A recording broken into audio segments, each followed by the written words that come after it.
সামনে যে ঘটনাটা ঘটলো উনি মৃত্যুর হাত থেকে, ঠিক আছে, সবাই বাঁচাইছে, আপনারা ছিলেন, দেখছেন ওই জায়গায়।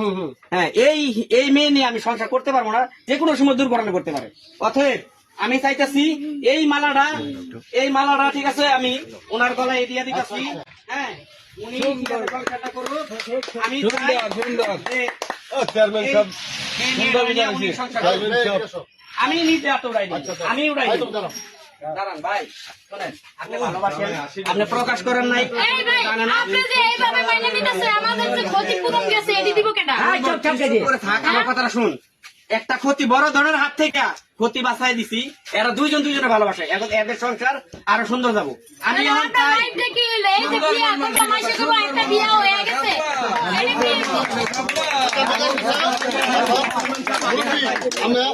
এখন মেয়ের বাপ না, আপনার মেনে নিচ্ছেন তো? আমার তো মানা জানা নাই, আমার তো ছেলে, আমার বাবা